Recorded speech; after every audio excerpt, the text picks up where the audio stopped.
tuliskan surat ini. Tulis surat ke atase agama. Atase agama itu bukan lewat depan lu, tapi lewat Darul Ifta. Karena diundang sana, di sini mau datang apa enggak, dijawab. Yang nulis saya. Waktu ngantarkan surat ini ke atase agama, dicatat sama atasnya itu. Ini dari siapa ini? Kiai siapa? Kiai Sahal Mahfud, Muhammad Ahmad Sahal Mahfud Rais. Ini Abdurrahman Wahid, wakil ketua umum Rais Tanfiziyah. Ini Dr. Fahmi Saifuddin, wakil ketua Tanfiziyah. Nah, saya kok ditunjuk, padahal saya cuma nulis, tukang nulis tak ya. Ditunjuk kan bingung semua orang. Nah ini siapa? Mustafa Bisri. Apa ini? Gus Dur itu akalnya akeh. Ini juru bicara. Lalu mereka itu semua bisa ngomong kok. Bahasa Arab ya lebih fasih dari saya.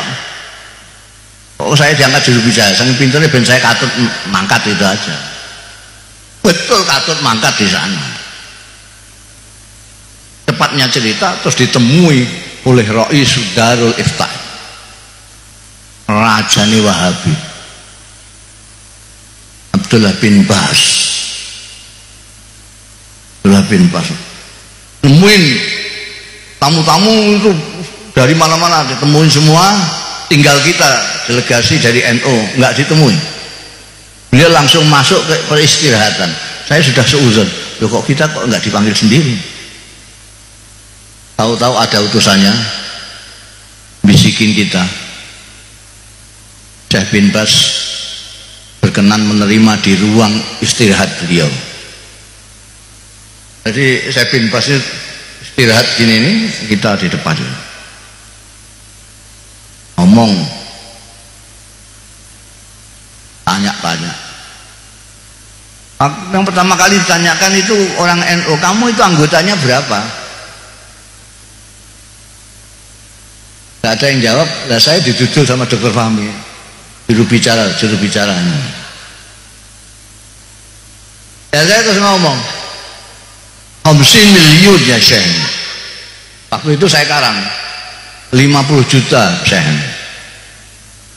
Dia itu dari begini terus jengkel 50 miliar. Begitu dia kaget, saya terus seneng saya tambahi, wa yumkin aksar min dzalik ya Syekh.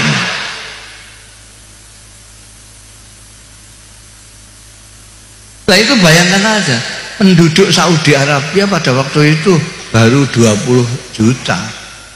Ini kok ada organisasi kok 50 juta. Kan 2 kali lipat penduduk Saudi, lebih.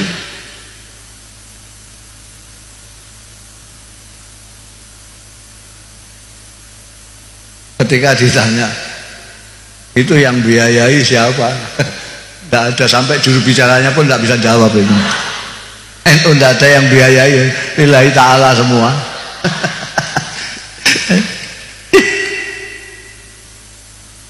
Ternyata menurut survei terakhir,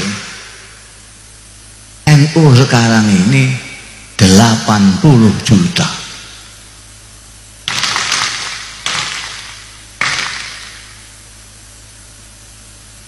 80 juta. Jadi itu bisa 4 kali penduduk Australia. Jadi Islam yang paling banyak, yang mayoritas di dunia ini adalah NU. Apa salah kalau saya mengatakan ini Sawadul Azam? Di Mekah itu meskipun misalnya 100% umat Islam, itu cuma berapa?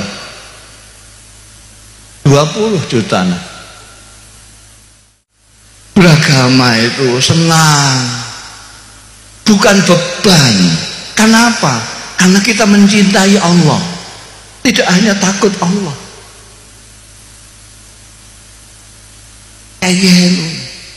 enak. Dan lagi pula ya, saya itu kalau lihat orang pertentangan dalam beragama itu, saya itu kasihan ya, tengguyu, ingin ketawa itu. Ini bagaimana? Yang potonganmu kayak ngono, kok enggak syukur itu loh. Potongan kayak kita ini, itu masih diberi Tuhan jadi umatnya Muhammad Sallallahu Alaihi Wasallam. Itu sudah syukurnya harus luar biasa, lumayan. Coba orang kayak kita gini ini, kok ditakdirkan Tuhan hidup zaman Kanjeng Nabi. Kira-kira melok Kanjeng Nabi apa? Ikut Abu Jahal. Potongan gini-gini. Potongan mukanya sangarnya begitu. Kalau lihat orang kudu gitu. Zaman Kanjeng Nabi, saya itu pernah ngelamun. Itu saya bantah sendiri lamunan saya. Saya pernah ngelamun. Ya Allah, kalau saya itu ditakdirkan zaman Rasulullah itu enak sekali saya. Tidak usah hafal Quran. Ngapain ngapalkan Quran? Wong ada Quran berjalan. Asal saya dekat Kanjeng Nabi kan sudah. Kanjeng Nabi kan Quran berjalan.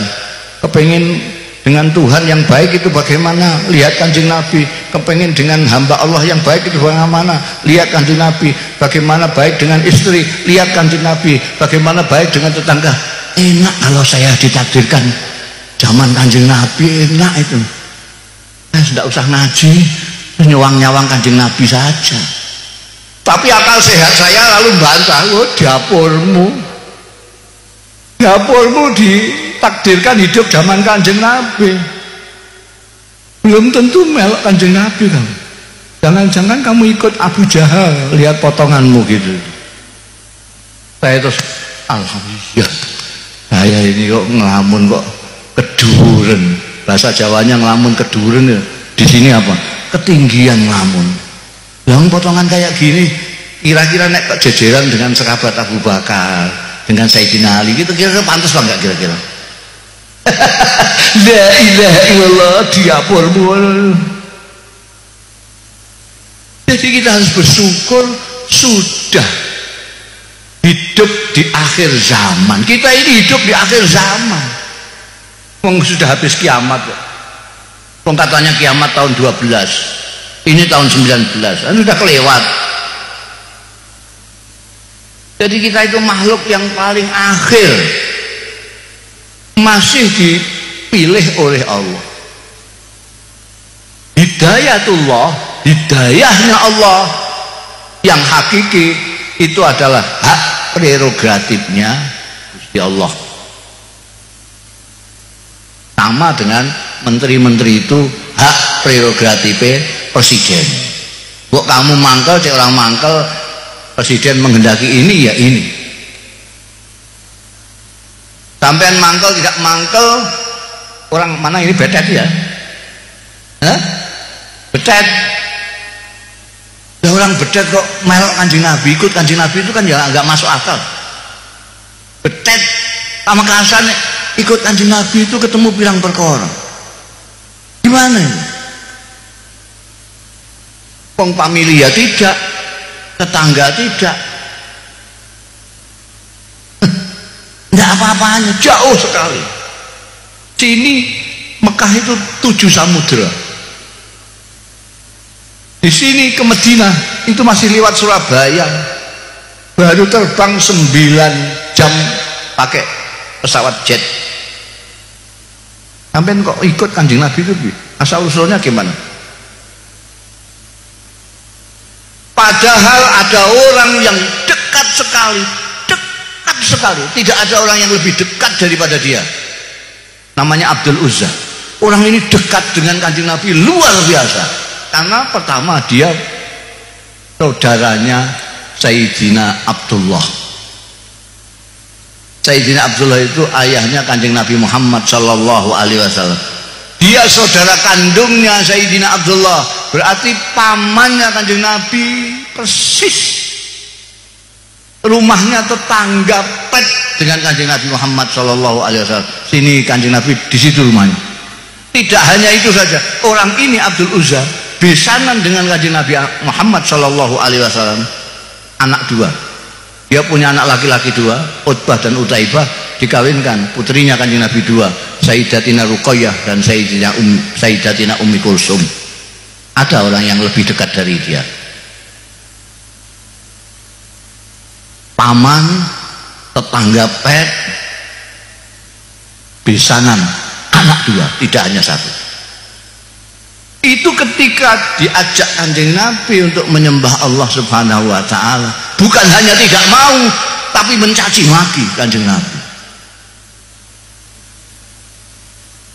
Dia mengatakan kepada Kanjeng Nabi waktu itu, tabban laka ya Muhammad, alihadza jama'tan. Kurang ajar kamu Muhammad, orang tua-tua kamu kumpulkan, kamu ngomongnya gitu itu. Masa Tuhan enak-enak banyak kok kamu jadikan satu tok. Dia marah-marah karena dia punya Tuhan ada 200 berapa gitu. Bagaimana sampean menjelaskan? Abdul Uzza yang begitu dekat Kanjeng Nabi diajak tidak mau, bukan hanya tidak mau tapi mencaci Kanjeng Nabi. Sampean orang Pamekasan, siapa yang ngajak? Sampean ikut Kanjeng Nabi Muhammad sallallahu alaihi wasallam. Makanya kiai-kiai mengatakan nikmat yang paling besar adalah Islam wal iman wal Islam. Karena itu hak prerogatif ini Gusti Allah. Abu Lahab, Abdul Uzza itu julukannya Abdul Wahab karena dia marah terus, bibirnya merah terus, mukanya terbakar, makanya disebut Abu Lahab. Begitu turun ayat tabat yada Abu Lahab, anaknya dua laki-laki Utbah dan Utaibah dipanggil, ceraikan istri-istri kalian, kalau tidak kamu tidak aku akui anakku. Gimana ada orang begitu dekat dengan Rasulullah, begitu kerasnya menentang Rasulullah. Ada orang yang jauhnya seperti kita ini tiba-tiba ikut ke Rasulullah. Itu hak prerogatifnya Gusti. Tidak bisa Abu Lahab terus bilang, kok saya yang dekat kok nggak dihidayai Gusti. Gusti Allah itu bahasa Jakartanya maha semau gue. Kaunuhu muridan, maha berkehendak. Ini yang kita harus syukur. Kita harus bersyukur dipilih Allah dari sekian miliar manusia untuk ikut Kanjeng Nabi Muhammad sallallahu alaihi wasallam. Dan kita harus bersyukur lagi bahwa Kanjeng Nabi Muhammad sallallahu alaihi wasallam, meskipun jarak kita dengan beliau 15 abad, ajaran-ajarannya masih dibawa terus. Dari sahabat ke tabi'in, dari tabi'in ke tabi'in, dari tabi'in kepada ulama-ulama sampai ke kiai-kiai yang terus memegang mata rantai ajaran Rasulullah kepada kita. Ada Tuhan.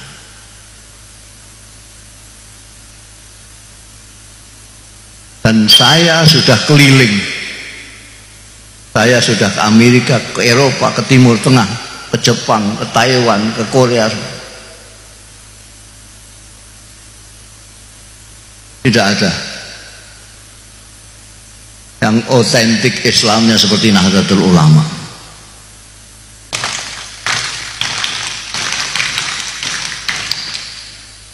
Saya sudah ketemu dengan Grand Syekh Azhar, Grand Mufti Syria Syekh Hasun, Grand Qatar. Semua pemahamannya sama dengan pemahamannya kiai-kiai Nahdlatul Ulama.